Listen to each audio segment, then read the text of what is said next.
Hi, this is Stephanie with Comfort Eagle again. We are still here at 399 Cascade Road in Marietta doing a rooftop inspection on architectural and rolled roofing. So this one's going to be a little longer than I usually do. I'm a little frustrated. Okay, let's start from the very beginning, right? So ridge vent should pretty much cap all of your other ventilation, right?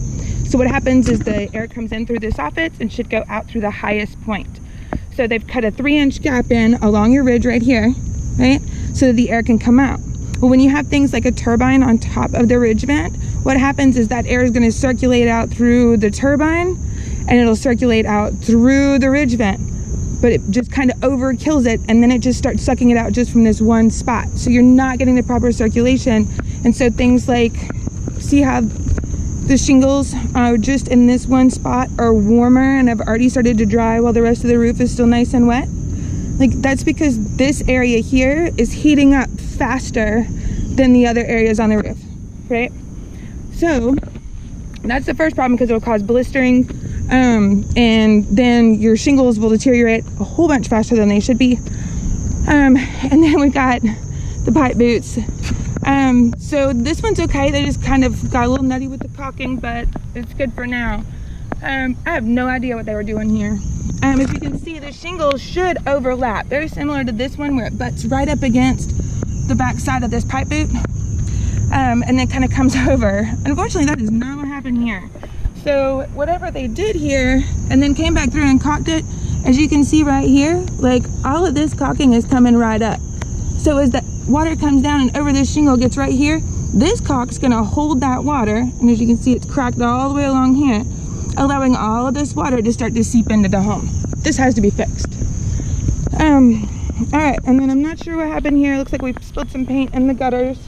Weren't able to get that cleaned up. And then kind of piecemealed some stuff together down here. Let's see if I can bring it down. So you can see, nice straight line with all of your ridge vent along here. And then I guess we just kind of ran out right about there. So, as you can see, what happens is they, because the ridge vent, I don't know if you can see it from there, but as the ridge vent comes over, because this piece is larger than this one, the slope where it should be kind of going this way is falling back, and then you've got the area right here and here where this water can actually start to get in. It's not a big deal when it's just rain, but if we get ice and things, definitely a problem. Right? Again, we really don't need all of this ventilation. This is going to cause your shingles to deteriorate at a much higher rate, especially in the south. Right? So you have your ridge vent, which should trump everything, right? And then you've got 1, 2, 3 turtlebacks. Not necessary. You want to take these off so that the air can circulate in from underneath your soffits, come all the way out through the highest point.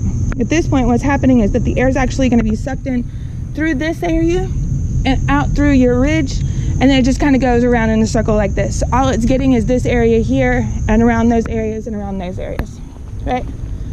There's no drip edge on portions of the roof, like they did it sometimes, and then at other times they didn't. So as you can see, they didn't do any over here.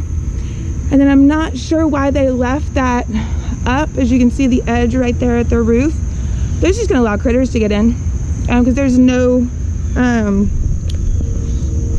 apron, there's no gutter apron here. It's just kind of a mess. So as critters see all of that white right there, they're gonna come in, they're just gonna start eating right through it. So you wanna get some metal down on that and level that out a bit. And then as we come over this side, everything looks good. I mean, it's a little crooked. I'm not sure why we didn't put ridge vent in here as well. We definitely want to make sure that you keep these gutters cleaned out. They're really nice and deep, so they'll hold a whole bunch of stuff, and then before you know it, they'll be seeping in back behind your fascia and your soffit. So just get them cleaned out once or twice a month or a year. So yeah, this is a hot mess right here. Let's see where to start, right?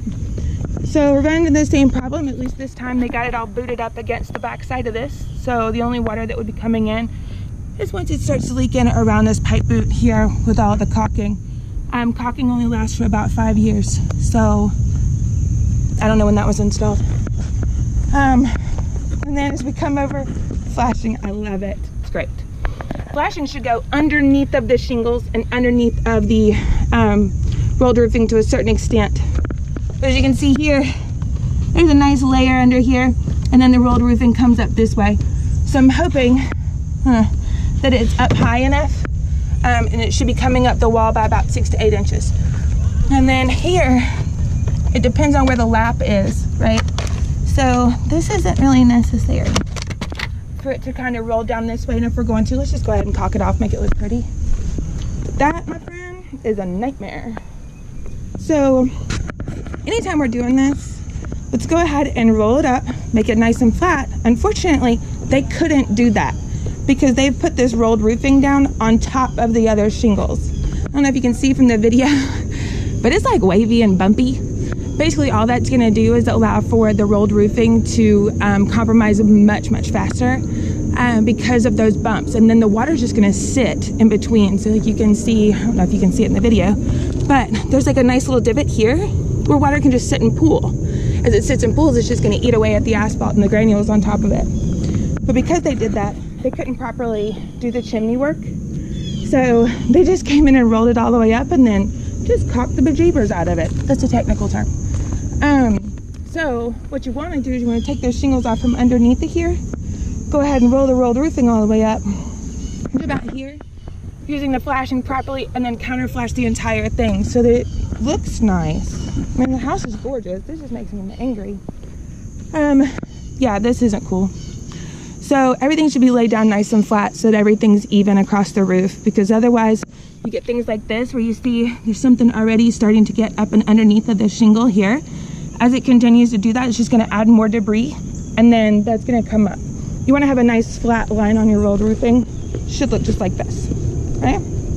And then I have no idea what that is or why they thought to fix it this way, but that's got to be fixed. And then you've got another bump here. I'm guessing that the decking's coming up. And now it just really depends on what kind of decking you have in your attic. So I'm going to see if I can't get in there to take a look. But guys, we got to get this fixed because it's not leaking now because all the caulk, but it will. So I'll be down in a minute to help you avoid the nightmares and the headaches to come along with that.